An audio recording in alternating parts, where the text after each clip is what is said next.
Get her in the sun! She needs to learn, the woman snapped, her voice slicing through the courtyard heat like a blade.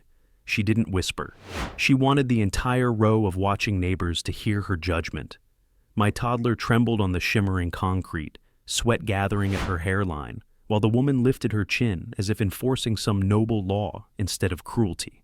She pushed me back with one dismissive hand and declared I had no authority to interfere. People paused mid-conversation, squinting toward us under the brutal sun, but no one dared challenge her. And as my daughter's tiny sandals scorched against the ground, I battled every instinct begging me to grab her and run. I didn't shout. I didn't argue. I simply moved her a few inches toward the pillar's narrow shade, pretending to comply while memorizing every detail of what this woman had just done. She had no idea the heat she worshipped as punishment would come for her own family next. By the way, where are you watching from? Tell me in the comments below. I wasn't the kind of man she assumed I was. I wasn't helpless or ignorant or afraid of her position. I had lived through heat far worse than this desert courtyard. I had carried people out of it alive. Still, none of that mattered in this moment. What mattered was the way my daughter's breath hitched as the sun pressed down on her. What mattered was the silence of the neighbors who saw everything and chose nothing. And what mattered most was how calmly I had to stand, because one wrong move could cost our home. I had already rebuilt my life once. I couldn't risk losing her safety again. So I steadied myself against the burning air and chose restraint over rage. The courtyard shimmered around us, the ground itself radiating heat that made the air feel thick and metallic. Lily's knees wobbled, and I knelt beside her, adjusting the angle of her tiny body so the sliver of shade could shield as much of her skin as possible. The woman kept glancing over, expecting me to buckle under her authority, but I refused to give her the satisfaction of any visible crack. She wanted obedience. I gave her strategy instead. A couple of residents shifted uncomfortably, their eyes darting between the woman's rigid stance and the trembling child beside me. Nobody wanted conflict with the HOA board. They'd learned long ago that stepping out of line could bring fines, inspections, or quiet retaliation. That fear kept everyone frozen, pretending this scene wasn't unfolding under a sun vicious enough to scorch the pavement. I sensed their guilt, their hesitation, yet none moved. Power makes statues of people. Lily clung to my hand, her skin warm enough to alarm me, but I maintained the steady expression she needed to see. Children mirror what you show them, and panic would only make the cruelty worse. I whispered soft assurances, guiding her subtly backward each time the shade shifted. The woman was too distracted by the audience she imagined herself commanding to notice how I redirected the situation. She thought she controlled us. She controlled only the space, not me.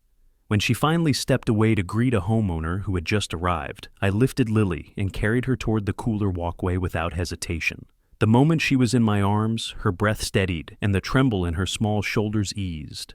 I kept my head down and moved as if nothing in particular had happened, acting like any cautious father, avoiding direct confrontation. The woman tossed a final disapproving glare our way, but said nothing. Inside the shaded arcade, I set her down and gave her water, watching carefully for any signs of distress. The air was cooler here, softened by stone and shadow, and I let the quiet settle before gathering myself. I couldn't afford to react emotionally, not in a place where housing depended on reputation. The woman wielded community rules like weapons, and she'd used them on my child with no hesitation. But I had learned long ago that rage makes you sloppy, and sloppy gets you hurt. So, I knelt beside her again and studied her cheeks, her breathing, the soft rise and fall that told me she was safe now. I kept my thoughts measured and quiet, letting the memory of what she'd done settle in the back of my mind. Retaliation wasn't the goal, protection was. And sometimes, protection begins with patience. I took Lily's hand again and walked her toward our building, the heat pressing at our backs. She leaned against my leg. I promised myself I wouldn't forget this moment. Some storms you prepare for quietly. Some reckonings find their own time.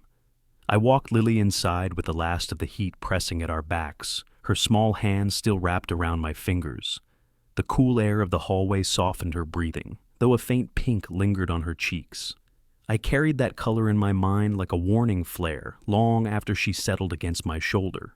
The building hummed with its usual late afternoon drone, muffled footsteps echoing above us. Nothing looked out of place, but everything felt shifted. I kept my steps steady, controlled, measured, because panic wasn't useful here. Quiet thinking always kept us safe.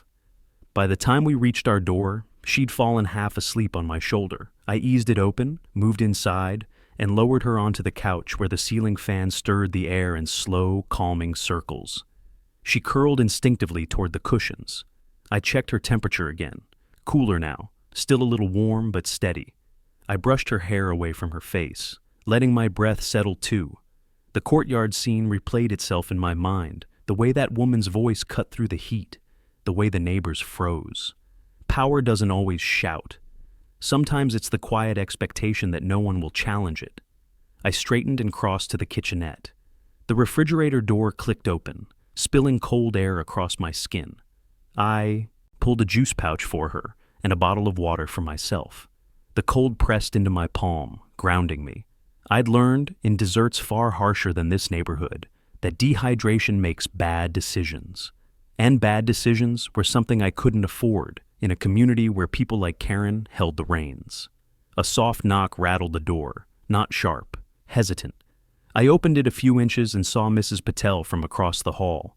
She held a small plastic fan in one hand and worry in her eyes. She whispered that she'd seen the whole thing but didn't want trouble with the HOA. She asked if the child was okay, glancing over my shoulder as if expecting someone to jump out and reprimand her for caring. I told her Lily was fine. Her shoulders dropped with relief. She pressed the fan into my hand with a shaky smile, saying she wished she could have stepped in, that people forget rules aren't meant to hurt children. Then she walked away with the posture of someone afraid her kindness might cost her. I closed the door softly, staring at the fan in my hand. Even the smallest kindness carries weight in places ruled by fear. I set it on the counter, then returned to my daughter. Moments like these reminded me why restraint mattered. If I struck back at the wrong time, we'd be the ones paying for it. I had to think long term. I had to keep her sheltered, literally and figuratively. Lily stirred awake, lifting her head and rubbing her eyes. She asked if we could draw. Drawing always calmed her. I set out paper and crayons, and she began sketching the courtyard fountain, her version filled with bright blue water under a sun she drew too large. I sat beside her, watching her small hand move across the page. That simple image weighed more heavily than anything Karen had said. Children don't know how to fake truth. As she drew, I cleaned my tools for the next day. Wrenches, pliers, gloves with worn fingers. The routine settled my breathing. Repetition had always given me clarity. Back in my service days, maintaining equipment kept fear out of the cracks. Here, it kept worry from spiraling. A buzz sounded from my phone. A message from the HOA portal. I felt the tension before I opened it. Parental conduct warning. Failure to comply with community rules may result in disciplinary review. No name, just a system-generated notice. The timing wasn't coincidence. She'd filed it quickly, probably before she even stepped inside her house, convinced her authority was unquestionable. She wanted a record. Something to use against me later. I breathed out slowly, letting the air leave my lungs in a controlled stream. Written warnings were the first step toward fines, inspections, or attempts to evict. She knew exactly how to apply pressure, but as I stood there, reading her digital threat, the memory of her dragging my toddler into direct sun formed a hard, quiet boundary inside me. People like her believed consequences flowed in only one direction, from them downward. They never looked behind, never imagined anything could swing back. Lily tugged my sleeve. She held up her drawing proudly. The sun still loomed too large in the picture, but she'd drawn herself in the shade beside me. That small detail hit deeper than the warning on my screen. She remembered where I placed her. She remembered that I didn't panic. "Looks perfect," I said, and she beamed. I saved her drawing with the others in a small folder, a habit I'd formed after her mother passed, wanting pieces of her childhood preserved. Moments fade too fast if you let them. The evening moved quietly. I made dinner, she played with her stuffed bear, and the air finally cooled outside. But that message lingered at the edge of every thought. I'd need to be careful, methodical. She wasn't just flexing authority. She was preparing a narrative where I was the problem.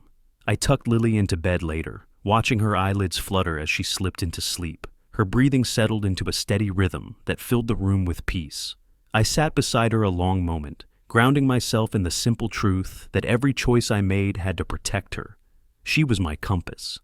Best reason I ever had to stay calm, even when someone tried to push me past the breaking point. After she drifted off, I stepped outside, leaning against the walkway railing. The heat finally eased, replaced by the faint stir of desert wind. Across the courtyard, lights glowed in neat rows. Everything looked orderly, controlled. But control is fragile when built on arrogance. Tomorrow, I knew, would bring its own tension. People like Karen don't let go of a power play easily. She'd come back sharper, more confident, certain she'd set a precedent. But she had no idea the ground beneath her was already shifting. No idea how close she'd come to testing the wrong father under the wrong conditions. And no idea how much patience I'd learned in deserts far harsher than this one. The desert wind cooled the walkway as I leaned against the railing, watching the quiet symmetry of the courtyard. Lights blinked across balconies, each window hiding its own routines, its own tensions. I stayed there for a long moment, letting the air settle around me. Patience had kept us safe so far, but something in my chest told me the coming days would stir everything again. I finally stepped back inside, locking the door with a soft click before heading to bed. Morning would come fast in this place. By sunrise, the heat was already building. I woke early, as always, before Lily stirred. Years of structured wake-up cycles had never left my bones. I brewed coffee, let its warmth settle me, then packed Lily's small snack for the daycare room next to the community office. She loved mornings. I didn't want yesterday's fear to linger in her memory. When she woke, her smile was bright again, sleep smoothing over what the sun had tried to take from her. Kids heal fast. Adults, not so much. We stepped outside together, the concrete still cool but promising a harsh day ahead. She slipped her hand into mine instantly, trusting the world because she trusted me. The weight of that settled deep. As we crossed the courtyard, a couple of neighbors nodded, quick and quiet. Not loud support, no one dared risk that, but small acknowledgments that told me they'd seen more than they let on. Fear made people subtle. I dropped her off at the daycare room, kneeling so she could wrap her arms around my neck. The teacher, Ms. Hardy, greeted her warmly, though her eyes flicked toward me with concern. She'd heard something. Word always traveled fast in small communities, especially when the wrong person was involved. The moment I stepped into the maintenance office, the day took shape. A pile of service orders waited on my desk. AC checks, sprinkler repairs, a few lights flickering in the west building. Nothing out of the ordinary. I grabbed my toolbox and headed toward the first work order, the heat rising behind me like a second shadow. Halfway through fixing a faulty AC unit in Building C, I sensed someone behind me. I turned to find Mr. Sanders, a resident who rarely spoke, adjusting his glasses nervously. He cleared his throat and whispered that his wife was worried about the little one yesterday. He avoided using names, as if the walls themselves might report him. He didn't offer help, didn't defend me, but he wanted me to know somebody noticed. It was the kind of whisper people offer when they're afraid of the wrong ears listening. As he stepped away, I tightened the last screw on the AC panel. The cool air blowing against my hands reminded me how temperature determines how people behave. Too much heat makes them reckless. Too much cold makes them rigid. Somewhere in between, truth reveals itself. I logged the repair, returned to the office for the next assignment, and found a new message waiting in the HOA portal. Another violation notice. This one claimed inappropriate conduct near the community fountain. My jaw locked. She'd filed a second one. She was building a trail, one she assumed no one would question because it came from her. That quiet burn in my chest returned, steady and controlled. Before I could respond, my radio crackled. A soft, frantic voice from the clubhouse asked if I could check the outdoor misters. They weren't functioning, and people were overheating already. I grabbed the toolbox and made my way there, feeling the temperature spike with every step. The misters were dead. A valve had jammed in the control box beside the patio. A simple fix, but the timing was off. The woman who'd punished my child yesterday stood nearby, clipboard tucked under her arm, sunglasses hiding half her face. She pretended not to see me until a homeowner complained loudly about the heat. Only then did she turn, smile sharp and thin, and gesture for me to fix it. Authority performed like theater. I knelt by the control box, examining the system. It was old, corroded, years overdue for replacement. Yet she insisted every piece of equipment reflect community standards. Standards didn't mean safety. Standards meant control.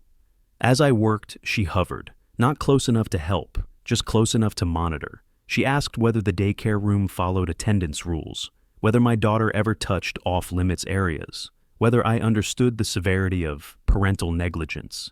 Each sentence designed to provoke, sharpened by the sun beating down on us. I didn't look at her. I focused on the tools, the way the valve clicked into place beneath my fingers. Years of emergency work had taught me how to let words pass like static. People say things when they want power to echo. Her voice echoed loud, but it didn't penetrate. I opened the valve, adjusted the pressure, and the misters burst to life, mist drifting into the air like a gentle veil of relief. A few residents clapped lightly. She didn't. Instead, she scribbled on her clipboard and walked away without acknowledgement. Her heels clicked sharp against the walkway, a sound designed to be heard and remembered. But her distance told me something. She wasn't confident.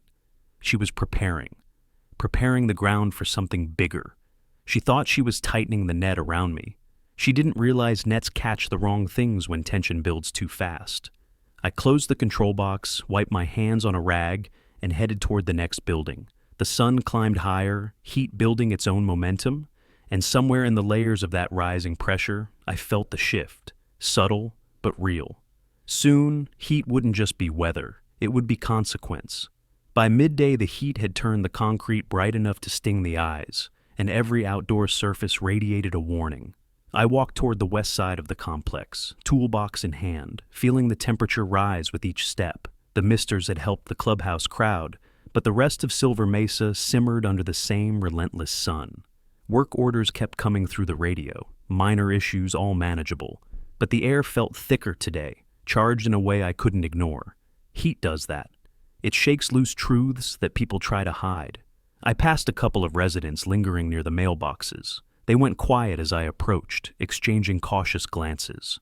One offered a small, tight nod. The other looked away quickly. It wasn't fear of me. It was fear of being seen acknowledging me. Power structures make even small gestures feel dangerous. I didn't hold it against them. I'd learned long ago that people often wanted to help, but didn't know how without risking themselves. The next repair was at the north building, a loose railing on the second-floor walkway. As I tightened the bolts, sweat slid down my back in slow streams. I'd worked in harsher heat, with heavier gear, carrying lives on my shoulders, instead of tools, but this heat had its own sharp edge. It reminded me that sunlight can be a weapon when misused. Yesterday had proven that clearly enough. When the railing was secure, I logged the job and headed downstairs. As I reached the bottom step, I heard hushed voices. Two parents were talking just out of view, their tones low but strained. I didn't mean to overhear, but I couldn't ignore the words. "She can't treat kids like that," one whispered. "You know how she is," the other murmured back. "If you say anything, she'll make you regret it." A pause, then, "Still, forcing a toddler into the sun like that, it's sick." Their footsteps faded quickly. I stepped into the walkway, pretending I hadn't been there long. They avoided eye contact as they passed, each burdened with the weight of silence. Their unease wasn't news to me, but hearing it spoken aloud settled something inside me. This wasn't an isolated conflict. This was a pattern everyone feared. I made my way toward the playground to check the shade canopies. They tended to soften or tear after long exposure, and I wanted to make sure Lily would be protected later. The moment I stepped onto the wood chips, a voice called from behind. "Are you supposed to be adjusting those without approval?" Her again. Karen approached with her clipboard tucked tight against her ribs, sunglasses reflecting back the rows of empty swings. She walked with that same sharp authority, each step measured for effect. I turned to face her, keeping my expression neutral. "The canopy's loose," I said, "just tightening it." She tilted her head the way people do when they want to appear reasonable before being anything but. "You don't make adjustments without written permission," she said. "Write-ups exist for a reason." Write-ups, warnings, violations, always angled downward, never up. "I'll log it," I replied, giving her the same calm tone I had used under far worse circumstances. She didn't like calm. She wanted reaction. She wanted compliance tinged with fear. When she didn't get it, Her jaw tightened. "This community has standards," she said. "I expect you to follow them exactly." I nodded once, not agreeing or disagreeing, just letting the moment pass. She gave a final glance toward the canopy, as if hoping to find a flaw, then walked away with her usual sharp footsteps. As soon as she rounded the corner, I exhaled slowly. Her control was slipping. People who feel secure don't pick unnecessary fights. People who feel threatened do. I finished tightening the canopy and headed inside for a short break. The maintenance office hummed with cool air, a welcome contrast. I checked the digital log again. 2 notices now sat in my file, both stemming from her, both designed to create a trail. I studied them carefully, reading every line. She'd worded them exactly as someone would if they expected their authority to go, unchallenged. But authority weakens when too many people watch too closely, and she hadn't realized how many eyes had seen what she'd done yesterday. As I closed the log, my radio crackled again. "Cole, sprinkler malfunction in the central lawn. Water pressure's off." The central lawn was always busy. Families gathered there, kids played, and on Wednesdays early walkers came out before the heat peaked. I grabbed my tools and headed over. The air shimmered above the grass, heat swirling like invisible currents. A few residents stood nearby, fanning themselves. One sprinkler head sputtered weakly, misting instead of spraying. As I knelt to check the rotor, a shadow fell across the lawn. Evan. The teenage boy stood awkwardly at the edge, hands in his pockets. He glanced around, making sure his mother wasn't nearby, then approached in hesitant steps. His voice was quiet when he spoke. "Hey, I saw what happened yesterday," he said. "With your kid." I met his eyes. He wasn't like her. Something softer lived behind his discomfort. "You don't have to say anything," I told him. He swallowed hard.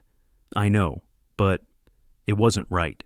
His words held that shaky conviction that comes from fear mixed with conscience, a combination I'd seen often in young recruits before they learned how to stand firmly. "Thank you," I said. He nodded once and stepped back, retreating toward the walkway before anyone could see him. As I returned to the sprinkler, a realization settled slowly but firmly. She was tightening pressure downward, but pressure, mismanaged, doesn't stay where it's placed. It travels up, and it always finds a weak point. The realization settled in me as I tightened the last sprinkler head. Pressure doesn't stay where someone aims it. It climbs, it spreads, and eventually, it breaks something the one applying it never meant to break. The desert sun bore down harder, flattening shadows and making the air shimmer like a warning. I stood, wiped my hands on my jeans, and scanned the courtyard. People moved slower now, conserving energy under the rising heat, but their eyes carried something else, quiet calculation. They felt the shift too, even if they didn't understand its direction. I headed back toward the maintenance office, toolbox steady at my side. Halfway there, the familiar chime of my phone vibrated against my leg. Another HOA notification. My breath tightened as I unlocked it, expecting a third violation, something she'd crafted between power trips. But it wasn't a warning, just an announcement reminding residents about Saturday's charity fair. The message ended with her signature flourish. "Community unity starts with accountability." The irony almost bit through my restraint. Inside the office, the cool air wrapped around me, easing the heat from my skin. I set my toolbox down and reviewed the next tasks. A flickering hallway light, a jammed pool gate latch, minor repairs that kept the community functioning quietly, dependably. Work like mine only gets noticed when it's not done. That was okay. I didn't need attention. I needed stability. For her. For us. The radio crackled again, this time with the calm tone of Mr. Ray, the ground supervisor. "Cole, when you get a moment, check the filtration pump by the east pool. Pressure dropped overnight." "On my way," I replied, grabbing my gloves. The east pool sat farther from the main buildings, bordered by palm trees that offered only the illusion of shade. As I approached, splashes echoed lazily from a couple of early swimmers. I slipped into the maintenance corridor behind the pool house and opened the pump panel. The pressure gauge dipped lower than it should. A blockage, probably. I shut off the pump and knelt down to open the filter. As I worked, voices drifted through the slats of the pool house door, 2 mothers chatting on the far side of the fence. Their words sharpened when one lowered her tone. "You heard she filed 2 violations against him already?" 2? For what? Whatever she wants. She says he's a risk. A risk? He practically keeps this place standing. Doesn't matter, she's building something. Their voices trailed off as they walked away, leaving me alone with the pump and the tightening clarity in my chest. She wasn't just exerting control anymore, she was laying groundwork. She wanted a paper trail strong enough to justify a consequence I couldn't afford. I removed the filter lid and cleaned the clogged debris. Sand, leaves, scraps blown by the fierce winds the night before.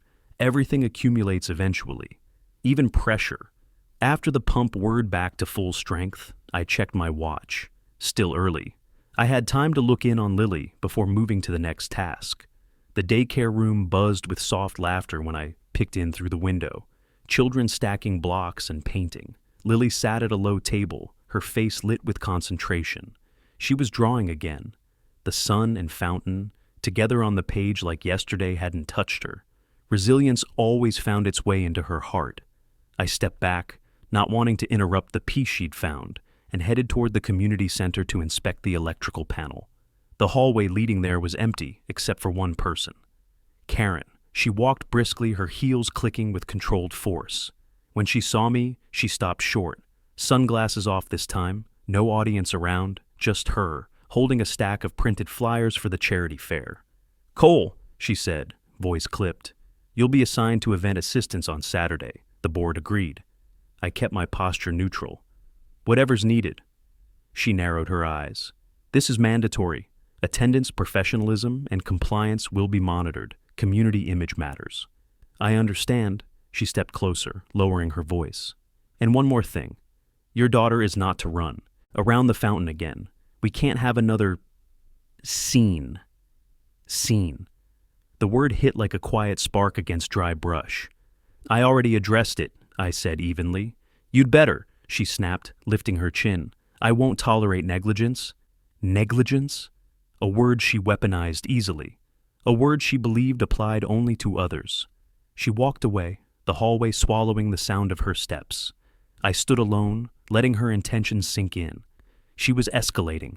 She thought every order she issued tied another knot around my position. She didn't see how those knots formed a pattern others were starting to notice. Outside, as I checked the electrical panel, a warm breeze pushed through the walkway. A few residents lingered nearby, chatting softly. When they saw me, their tones shifted to softer, respectful hums. Parents who wouldn't speak up yesterday now offered small smiles, like they needed to reassure themselves they weren't part of what they'd witnessed. As I closed the electrical box, Mr. Sanders approached again, hesitant but braver than before. "You'll be at the fair?" he asked quietly.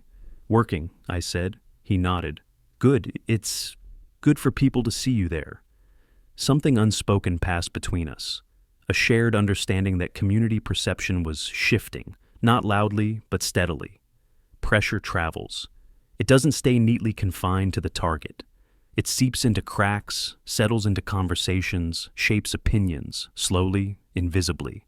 I headed toward the final maintenance tasks of the day, the sun climbing even higher. Saturday was coming fast. The fair would draw crowds, families, donors, board members. A perfect stage for someone like her to flex power. But heat doesn't care about positions or paper trails. It exposes everything it touches, and soon it would expose more than she imagined. Saturday arrived wrapped in a heat so heavy it felt alive. By mid-morning, the temperature had already climbed past 100, and the air held that dry, electric stillness that made every surface sting. The charity fair stretched across the central lawn. White tents, folding tables, donation booths, a bounce house trembling under the sun. Families drifted toward the shaded areas, but even the shade felt strained. I walked onto the grounds with my toolbox slung over my shoulder, scanning for anything that might need quick repair. The event hadn't even started fully, and already the heat felt wrong, sharper than usual. A reminder that this place had its own way of setting the stage. Kids arrived with parents in careful waves, and the board members walked around in matching polo shirts, performing friendliness. I saw her near the registration booth, clipboard in hand, giving last-minute instructions to volunteers. Her posture was all control, chin lifted, shoulders pulled tight, as if she owned the desert itself. She glanced at me, then looked away like I was an afterthought. But tension sat in the way she gripped her clipboard. She knew eyes were on her today. She wanted everything flawless. I checked the electrical setup first. Extension cords laid under the tents, fans humming at each corner. All functional, but under strain. The heat was brutal. I told Ray we'd need to rotate the fans so none overloaded and tripped the breakers. He nodded, understanding exactly what that meant. Heat made equipment brittle. As I walked the grounds, I spotted Evan helping direct early traffic toward the designated parking rows. Sweat already darkened the collar of his volunteer shirt, and his steps looked heavier than they should have. He waved a car into place, then paused, lifting his hand to his forehead. Something about the way his shoulders dipped caught my attention. Heat exhaustion starts quiet, small wobbles, unfocused blinks. I stored the observation without reacting. The event had just begun. His mother hadn't even noticed. I moved to the dunk tank setup, checking the hose connection. A couple of residents approached with small talk, the kind of gentle conversation people offer when they want to acknowledge you without drawing attention. One mentioned how well-maintained everything looked. Another said she liked seeing Lily at the daycare room. Her smile was kind. These were small moments, but they mattered. Community opinion was shifting, quietly, organically. Half an hour later, the crowd thickened. Children darted between booths, parents fanned themselves with event pamphlets, and the sun climbed mercilessly. The board had arranged a short performance near the stage, local kids singing, a few speeches. People gathered, reluctantly stepping into the open space. I stayed by the fans near the tent poles, adjusting airflow. That's when I saw the first real sign. Evan stumbled as he guided another family toward the parking zone. His steps dragged, his shoulders slumped further. He paused, hands on knees, trying to breathe through the heat pressing into his lungs. His mother waved him over without even looking at him, gesturing sharply as if she were calling a waiter instead of her son. He straightened and walked toward her, eyes unfocused, skin turning dangerously red. I felt the shift, an internal pull I couldn't ignore. You learn to read bodies when your past is combat rescue. You learn the thresholds. You learn what comes seconds before collapse. He reached her, said something, and she waved him off, pointing toward the far side of the lawn where another booth needed help. He nodded, pushed himself forward, and the moment he turned, his knees buckled. He caught himself, barely, gripping a tent pole. No one noticed, not yet. I checked for the nearest shade. Too far. Cold water, minimal. Immediate help, none.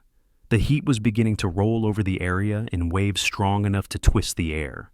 He stepped away from the pole, tried to walk, and swayed left. A vendor gasped. I moved before the gasp turned into anything else. By the time I reached him, he was kneeling, breath shallow, hands trembling as if the air itself weighed too much. His eyes were glassy, unfocused. Heat exhaustion had tipped into early heat stroke.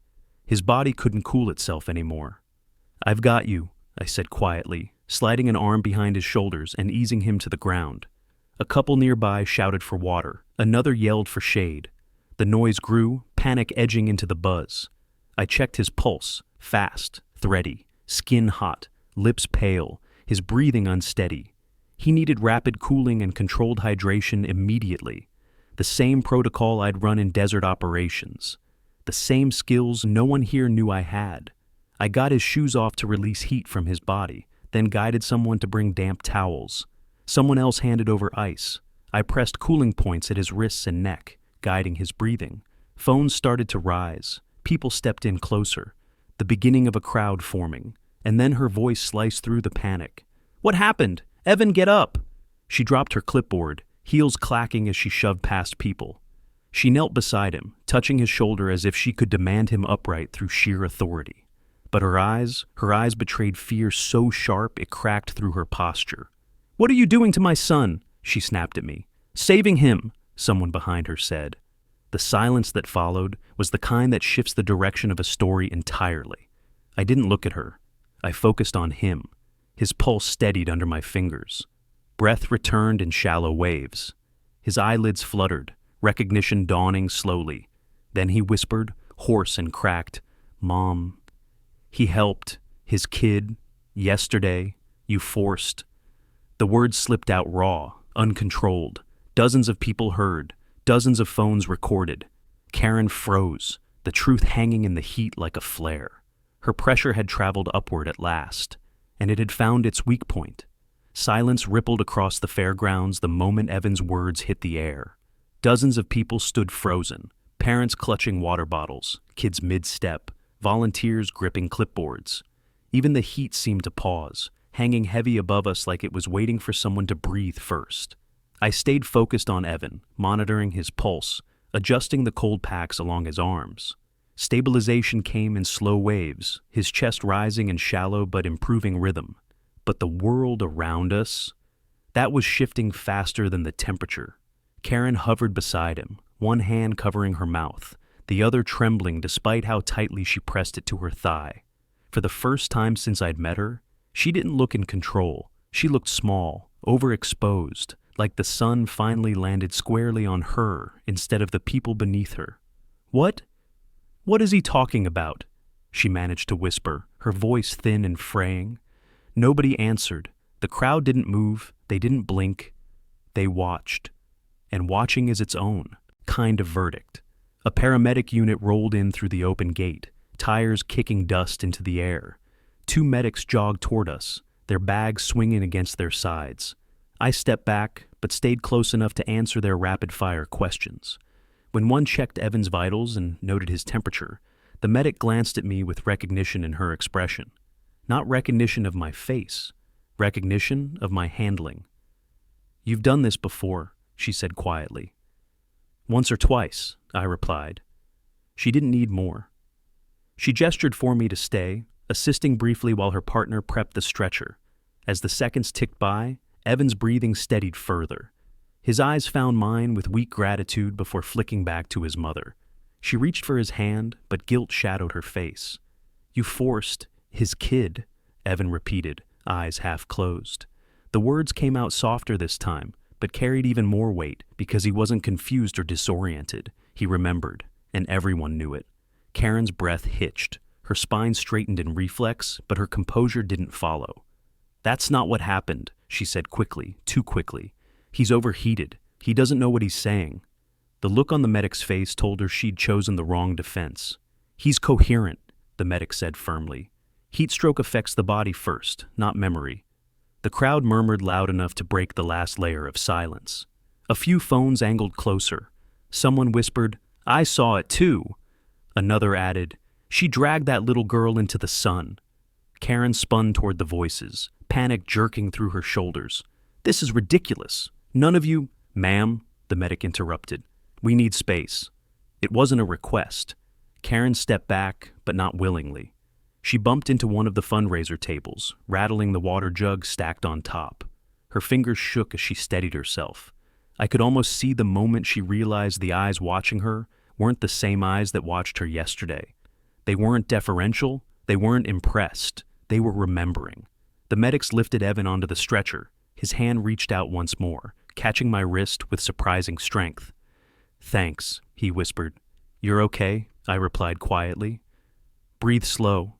He nodded, then let go. As they rolled him toward the ambulance, Karen followed, hovering like she was desperate to repair her image before it shattered. But every step she took seemed to draw more scrutiny, more whispers, more truth resurfacing from where she'd tried to bury it. I stayed behind, letting the medics do their work.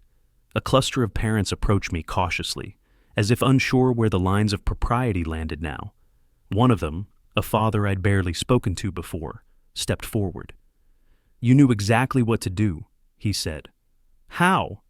Before I could answer, another chimed in. "And what did he mean about your daughter?" I didn't raise my voice. I didn't feed the moment. I just said the truth. "She made my child stand in the sun at 108 degrees, I said softly. "Called it discipline." Gasps echoed. Someone cursed under their breath. Someone else said, "I knew she went too far." A few exchanged glances thick with quiet guilt. People who'd seen or heard or suspected something, but said nothing. Karen's assistant rushed over, breathless, clearly sent to salvage whatever she could. She started rambling about misunderstandings and context. But the crowd wasn't listening to her. They were processing the gap between who they believed she was and what they'd just watched unfold. Heat does that. It strips away masks. I walked toward the shade, needing distance from the rising commotion. Lily stood near the daycare tent with Ms. Hardy, eyes wide but safe. When she saw me, she ran straight into my arms. I held her tightly, feeling her heartbeat against my chest. Ms. Hardy's face carried a softness I didn't expect. "She's been asking for you," she said. "Are you all right?" "I'm fine," I replied. "He's going to be okay." Ms. Hardy nodded slowly. "People are talking," she said. "A lot of people. They finally saw what some of us already knew." I didn't answer. I didn't need to. The truth was moving on its own now, carried by witnesses instead of me. The fair continued in uneven fragments, volunteers scrambling to adjust schedules, a few booths closing early, families whispering under tents as if the sun itself had shifted. But the atmosphere wasn't festive anymore. It was watchful, reflective, awake. I stayed near the edge of the lawn, holding Lily, observing quietly, not gloating, not inserting myself, just letting the pressure she'd built travel where it wanted to go, just letting the heat finish what it had started. The buzz of the fair had thinned into uneven patches of conversation by the time I stepped back from the shade with Lily in my arms. The rhythm of the event was broken, like a song losing tempo, yet no one seemed ready to leave. People lingered in tight clusters, whispering behind their hands, glancing toward the gate where the ambulance had taken Evan moments earlier. The air felt heavier than the heat now, thick with something shifting beneath the surface. Lily pressed her cheek to my shoulder, and I rubbed her back gently, grounding both of us. Ms. Hardy waved from the daycare tent, signaling she had things handled. I nodded and carried Lily to a quieter corner near the water station. She drank slowly, her small fingers gripping the cup in both hands. I watched her for a moment, letting her calm steady the noise inside my own chest. The fair wasn't over, not officially, but the bright polished energy it started with was gone. People weren't looking at the decorations or the booths or the donation jars. They were looking at Amy, not in the uneasy sidelong way they had yesterday, when silence felt safer than conscience. Now their eyes held curiosity, concern, and something close to respect. A couple of parents approached but hesitated, as if unsure how much to say without crossing some invisible boundary the community had lived under for too long. I didn't blame them. Years of quiet intimidation don't vanish in one afternoon. A woman stepped forward first, someone I'd seen in passing but never spoken to. "Your daughter, is she doing all right?" she asked softly. "She's okay," I said. "Thank you for asking." Her shoulders relaxed a little. "I'm glad that what happened yesterday, it didn't sit right with any of us." I didn't respond. I didn't need to. The truth had its own momentum now. Another parent joined her, then another. Someone offered bottled water. Someone else apologized for not stepping in sooner. I accepted the kindness without feeding the drama. It wasn't the time for anger or vindication. It was the time to let them see who I truly was, calm, steady, unshaken. From across the lawn, the board members gathered in a loose, uncomfortable circle, shirts matching, faces strained. They whispered frantically, gesturing toward me, toward the gate, toward the dispersing crowd. They looked like people realizing they'd lost control of a narrative they'd expected to dictate. And the one person who used to command the space, the woman at the center of every rule, every threat, every warning, was nowhere to be seen. I carried Lily back to the daycare tent, handing her to Ms. Hardy with a quiet reassurance. Then I stepped aside, giving the crowd room to breathe without a child watching every shift of emotion. I didn't want Lily absorbing tension that didn't belong to her. A few teens approached, their faces pale from the heat and the commotion. One of them, a girl with a ponytail, spoke nervously. "He wouldn't be alive right now if you hadn't, stepped in," she said. "He was in bad shape," I replied. "Heat can turn dangerous fast." "Yeah," she said, swallowing. "But you knew what to do, right away." It wasn't a question. It was the beginning of realization. I gave a quiet nod. Another teenager added, "And what he said about your kid, we heard it." The tone wasn't accusatory. It was regretful, like they'd been part of a community that knew something was wrong but didn't know how to confront it until a crisis forced clarity. Before I could say anything, a sharp, familiar voice called out from behind the donation booth. "All volunteers, please gather, immediately." The board's president, Mr. Garrison, stood on a small step, face flushed, voice tight with strain. His attempt at authority sounded thinner than usual, fraying at the edges. Volunteers moved toward him reluctantly, the crowd trailing behind in uneven steps. I stayed where I was, close enough to hear, far enough to avoid becoming the focal point. "We need to address what happened today," he began, clearing his throat. "There seems to be confusion, some misunderstandings." A murmur ran through the crowd. Misunderstanding wasn't the word anyone would have chosen, not after what they saw. Mr. Garrison pressed on. "We don't have all the facts yet, but we will. And until then, we urge everyone to remain calm and not jump to conclusions." Parents exchanged glances. A few shook their heads. A voice called from the back. "It wasn't a misunderstanding. He saved that boy." Another voice. "And she forced a toddler into the heat." Gasps followed. A rush of whispers surged. Mr. Garrison's stance faltered. He raised his hands, trying to regain control. "We will look into all allegations." Someone stepped forward, Mr. Sanders, of all people. His voice didn't shake this time.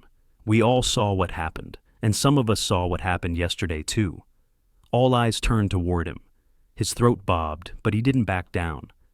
"That child shouldn't have been in the sun," he said. "She went too far."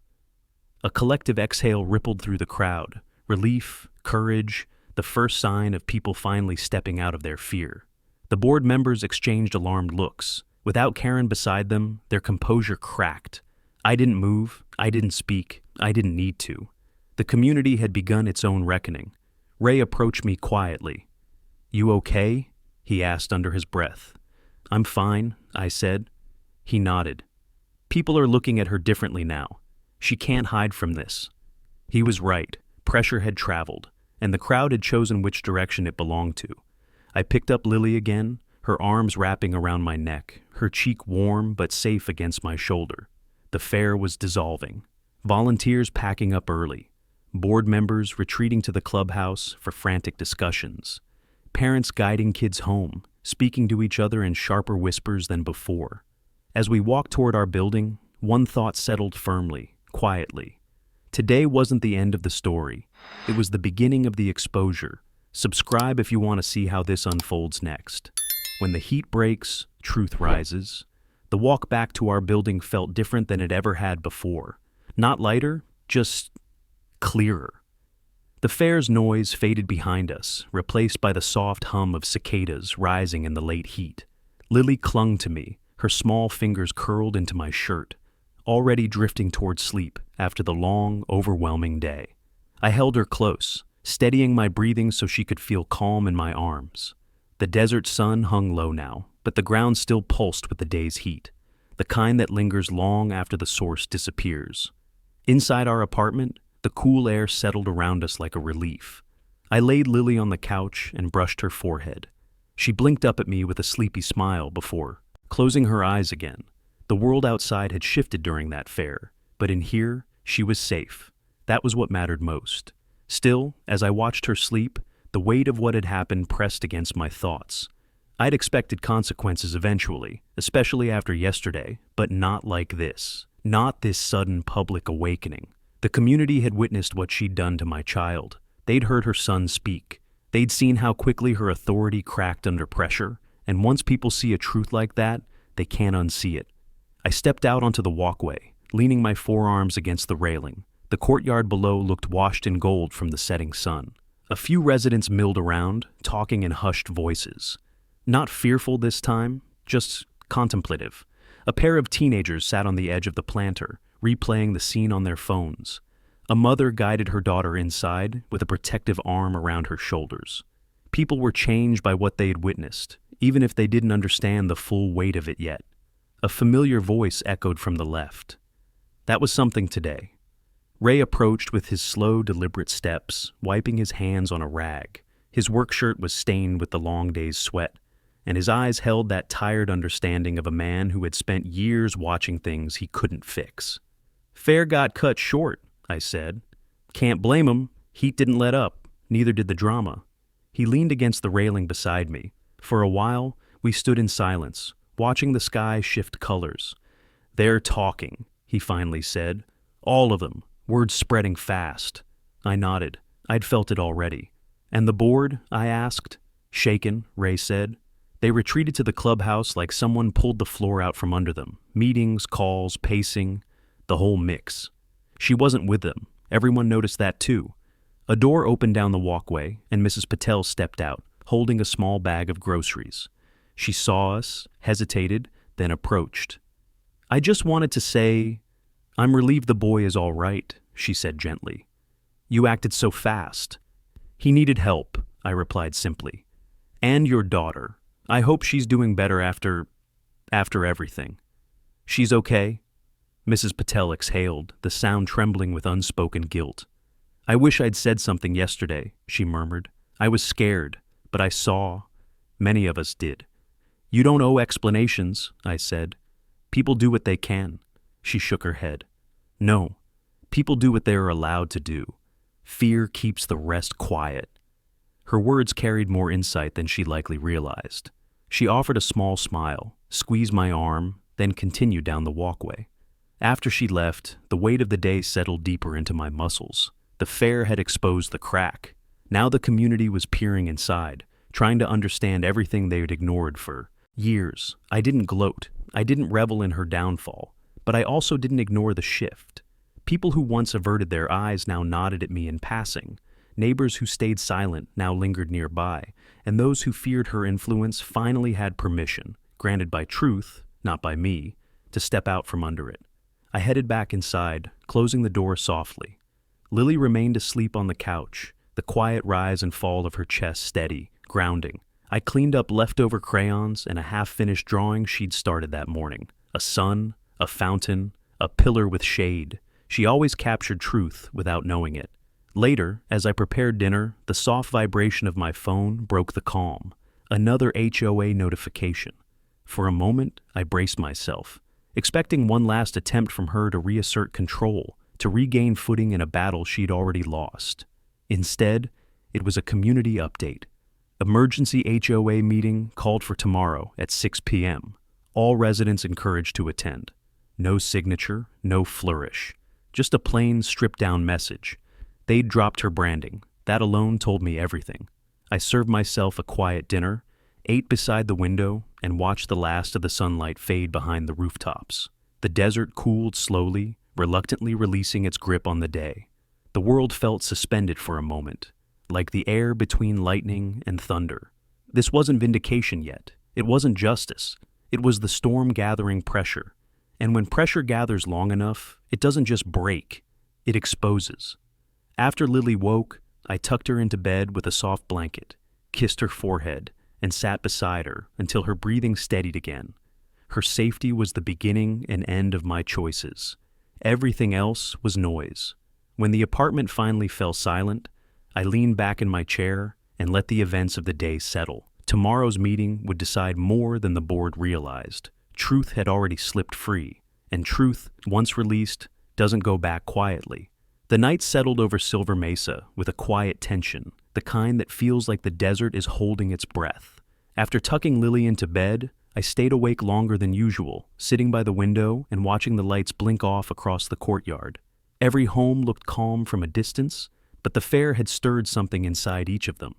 Truth does that. It spreads through walls even when people don't speak it aloud. I let the silence wash over me until exhaustion finally pulled me to sleep. Morning came sharp and bright.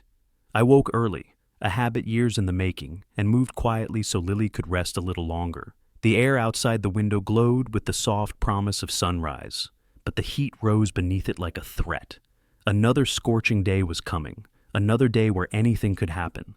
When she woke, Lily was cheerful, asking if she could draw again. I set her up with crayons while I made breakfast. Her imagination spilled onto the page, this time a picture of the fair with a tiny figure holding another tiny figure on the ground. Kids remember moments differently, but they remember them honestly. I kissed the top of her head and breathed in her innocence, something I needed steadying me before the evening.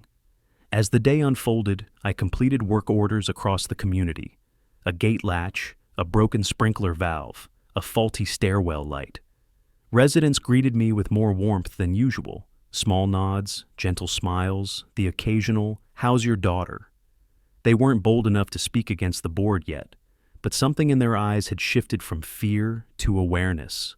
Awareness is how pressure starts to rise in the right direction. Near midday, I spotted Mr. Sanders walking briskly with a packet of papers under his arm. He wasn't the type to move fast unless something weighed on his mind. When he saw me, he paused long enough to offer a quiet, "People will speak today." His voice held the certainty of a man who'd been silent too long. I just nodded. Nothing more needed to be said. By late afternoon, the temperature spiked again. Heat shimmered over the courtyard, the ground radiating sharp, rising waves. Lily spent the day indoors, safe with her drawings and toys. I planned to leave her with Ms. Hardy during the meeting. She'd offered kindly, sensing the importance of what was coming. When 6 o'clock approached, the community drifted toward the clubhouse in a slow, building current. Families, older couples, teens, even residents who usually steered clear of any confrontation. The air inside buzzed with low conversation as rows of folding chairs filled quickly. The board sat at the front table, stiff and uneasy, papers spread before them like shields. One chair at the board's table remained empty. Hers. People noticed. I stood near the back, arms folded loosely, posture calm but ready. I wasn't there to argue or fight. I had no interest in drama. My job was to listen, to let the truth rise on its own. Mr. Garrison called the meeting to order, though his voice lacked the usual authority. "We're here to address recent community concerns regarding certain events at the charity fair." Someone scoffed. A few heads turned. "Before we begin," he continued, "I'd like to clarify that the board has not yet made any formal decisions. We're still gathering information." A hand shot up in the front row. A mother I recognized from the playground. She didn't wait to be acknowledged. "We all saw what happened," she said, "and we all heard what her son said." Murmurs rippled through the crowd. Garrison shifted uncomfortably. "We cannot base conclusions on—" "We saw," she repeated louder. "We heard. And some of us saw what she did the day before, too." All eyes turned toward me. I didn't move. Another voice rose. "She forced his little girl into the sun, a child, and she ignored her own kid when he collapsed." The tension swelled, a knot tightening in the center of the room. Mr. Garrison cleared his throat. "We understand emotions are high, but—" "No," Mrs. Patel interrupted from the middle row.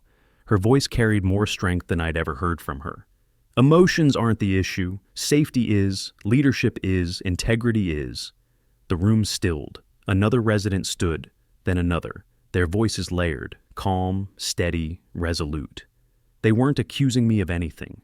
They weren't even defending me. They were defending the truth. Someone finally asked the question hanging in the air. "Where is she?" A few heads turned toward the side door. Whispers spread. "That's exactly the problem," Mr. Sanders said. "She's not here. She won't face what she did." The board shifted nervously behind the table. Their confident veneer cracked. They'd lost the room. Finally, Garrison exhaled and set his papers down. "We will be launching an investigation into her conduct," he said reluctantly. "Effective immediately, she is suspended from her board duties pending review." Gasps, whispers, a few relieved sighs. Someone clapped once. Another joined. Soon, applause filled the room, not loud or triumphant, but grateful, honest. I stayed still, letting the sound wash over me without letting it change me. Vindication doesn't need celebration. It needs balance, perspective, clarity. When the room settled, someone turned toward me. "Thank you," a resident said softly, "for your daughter, for her son, for staying calm." I nodded once. Calm wasn't a strategy. It was survival. It was who I had to be for Lily. As the meeting ended, Ms. Hardy handed Lily back to me, her tiny arms looping around my neck. I carried her out into the cooling desert night, her cheek resting against me. The sky above glowed in fading streaks of orange and deepening blue. The pressure had finally shifted. But this wasn't the finish. It was the fallout. The desert night wrapped around us as I carried Lily home, her breaths warm and even against my shoulder. The sky above Silver Mesa shimmered with the last traces of twilight, soft purples bleeding into deep blue. The air, finally cooling, brushed against my skin like a release after a day wound too tight. The HOA meeting still echoed in my mind, the voices, the shift, the long overdue fracture of fear. It wasn't triumph I felt. It was something quieter, steadier, like a knot loosening after being clenched too long. Inside the apartment, Lily stirred slightly, then went limp again as exhaustion pulled her deeper. I tucked her into bed and sat for a moment, brushing a strand of hair from her face. She would wake tomorrow without knowing the weight the community had lifted tonight. That was the point. She didn't need to understand any of this. She just needed to feel safe. When I stepped back into the living room, the apartment felt unfamiliar. Not in a bad way, just different, like the walls had absorbed the shift happening outside. For months, fear had moved through this community like a quiet current, unseen but powerful. Tonight, it shifted direction. It wasn't aimed at me anymore, and it certainly wasn't aimed at Lily. I sat on the couch, letting the silence hold me, the hum of the refrigerator, the distant sound of someone's screen door closing, the soft pulse of the ceiling fan, normal noise, grounding noise. Then a knock sounded at the door. Not sharp, not hostile. A careful knock. I opened it to find Evan standing there, pale but upright, holding a bottle of electrolyte drink in one hand, like he wasn't sure if it was a peace offering or a reason to stand there. His mother was nowhere in sight. "Hey," he said quietly. "You should be resting," I replied. He shrugged, wincing a little. "I am, mostly. Just needed some air." I opened the screen so he could step onto the walkway, letting the door rest open behind me. He leaned on the railing, the same way I had last night. "I wanted to say thank you," he said, "for, saving me." "You'd have done the same for anyone," I said. He shook his head. "No, I wouldn't have known what to do. Nobody else did either." He swallowed, staring out at the courtyard lit by golden walkway lamps. "And I wanted to say, I'm sorry. About what she did to your daughter. I should have said something sooner." "You're a kid," I told him gently. "What happened wasn't on you." Silence stretched between us, but not an uncomfortable one, more like the kind people share when they're finally able to breathe around each other. "She's been crying," he said suddenly. "My mom, since the meeting ended." I didn't respond. I didn't know what to say that wouldn't make things heavier for him. "She's not a good person," he added, voice cracking a little. "But she's my mom, and seeing her like that, I don't know, it felt wrong, and also fair." That honesty carried a weight most adults aren't brave enough to share. I nodded. "She has to face what she did," I said. "That's how things change." He looked up at me, eyes tired but clearer than before. "Will you tell people what really happened at the fountain?" I shook my head. "They already know." The night breeze shifted, brushing dust across the walkway. He lingered a bit longer before finally pushing off the railing. "She said she's stepping back from the board," he murmured. "Maybe for good. Maybe that's for the best." He nodded once, then headed down the walkway toward his building. I watched until he disappeared inside, then closed my own door gently. I checked on Lily again before calling it a night. She slept deeply, her stuffed bear tucked tight under her arm. She didn't know she'd been the center of the storm. She didn't need to. Childhood shouldn't carry the weight of adults. Bad mistakes. I slept lightly, waking before dawn. The desert sky painted itself in muted orange while the first heat settled across the rooftops. I brewed coffee, savoring the quiet ritual, then stepped outside. A few neighbors were already up, walking dogs, watering plants, greeting the morning like they hadn't spent yesterday unraveling the truth about someone they once feared. Mrs. Patel waved from across the courtyard. Mr. Sanders nodded respectfully. Even parents who once kept their distance offered small, grateful smiles. Not pity, not obligation, just recognition. I began my morning work rounds earlier than usual. A loose gutter along the south building needed reinforcement. A cranky laundry room vent rattled every time the machines ran. I handled each task in steady rhythm, the way I always did. But today, people stopped to talk. Not long conversations, just short, warm acknowledgments that carried more weight than they intended. "You saved that boy." "Your girl is lucky to have you." It was time someone stood up to her. I didn't correct them. I didn't explain that I hadn't stood up to anyone. I had simply protected a child and kept doing my job. Truth had done the standing for me. By early afternoon, the heat rose again, shimmering across the concrete. But today, it didn't feel like a threat. It felt like a reminder of what had been exposed, of what had been endured, of what had shifted permanently. As I tightened the final bolt on the laundry room vent, a quiet certainty settled deep inside me. The reversal wasn't coming. It had already begun, and tomorrow everyone would understand exactly what truth looks like in daylight. The sun rose over Silver Mesa with a softer edge the next morning, as if the desert itself sensed the community had shifted. I walked across the courtyard toward the south gate, toolbox in hand, following my usual routine. The same cracked walkway, the same humming AC units, the same faded shrubs leaning toward morning light. But the energy wasn't the same. People stepped out of their homes with a kind of cautious optimism instead of fear. A few nodded at me, not in passing acknowledgement, but in real recognition. Respect, even. It was subtle, but it was there. As I checked a jammed irrigation timer, a soft voice called my name. I turned to see Mr. Sanders standing a few feet away, hands tucked awkwardly into his pockets. "They posted the update," he said. His face held something between relief and disbelief. "About the board," I wiped sweat from my forehead. "What update?" "They accepted her resignation." The words sank into the quiet morning like a stone disappearing beneath still water. I didn't move, didn't let anything show. It wasn't shock exactly. It was confirmation. The natural end of a pressure path that had been building for far too long. "She won't be returning to the board," he added. "They appointed a temporary committee until elections." He waited, maybe expecting some reaction. I simply nodded. "That's good for the community." He looked relieved, then almost embarrassed, like he'd been carrying guilt he hadn't earned.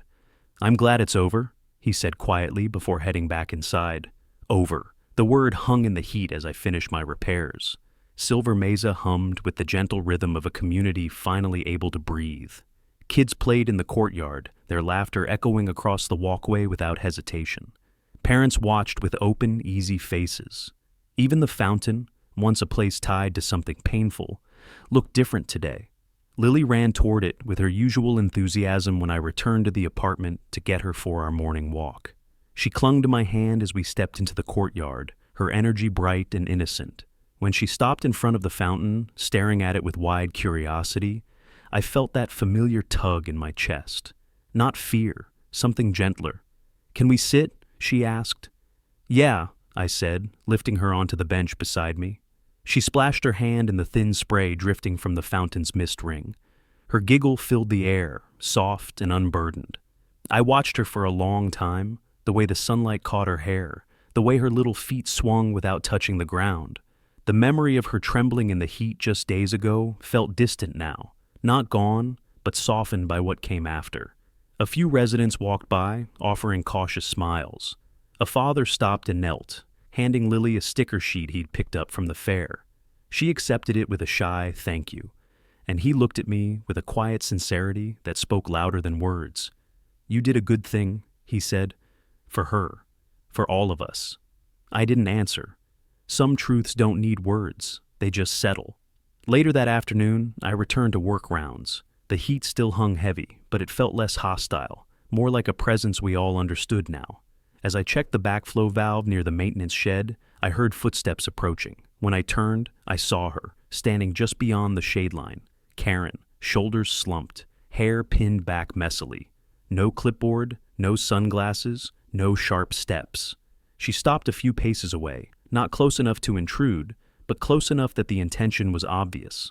Her eyes flicked to the ground before meeting mine. I wanted to say... She paused, breath catching like the words were caught in her throat. "I'm sorry." The sincerity wasn't perfect, but it was real, fragile, bare. I didn't speak. I just waited. "I was wrong," she continued. "About your daughter, about you. I let the position get into my head." She swallowed. "And I almost lost my son because of it." Her voice cracked on the last word. She quickly blinked it away. "I know I can't fix what happened," she said, "but thank you for saving him. Apologies don't erase damage, but they recognize humanity, and sometimes that matters more than punishment." "I'm glad he's okay," I said simply. She nodded, unable to hold my gaze for long. After a quiet moment, she turned and walked away. No drama, no self-justification. Just a person facing something she'd avoided for too long. In the wake of her departure, the courtyard felt lighter, not free of memory, but ready to move forward. I finished the day's work as the sun dipped low, casting long shadows across the ground. When I returned to the apartment, Lily ran into my arms, her giggles echoing against the warm evening air. I held her close, breathing in the scent of crayons and sunblock, and felt the last of the tension ease from my shoulders. Outside, the community settled into a calm I hadn't felt since moving here. Conversations softened, laughter sprinkled through the walkways. The heat, once a weapon used against us, now felt like nothing more than weather. We'd come through the storm, not because I fought back loudly, but because the truth rose on its own and everyone finally saw it. That's the real victory. Quiet, earned, steady. Subscribe, and don't miss what comes next. Trust me, you'll feel it. And tell me in the comments, what injustice should we tackle next?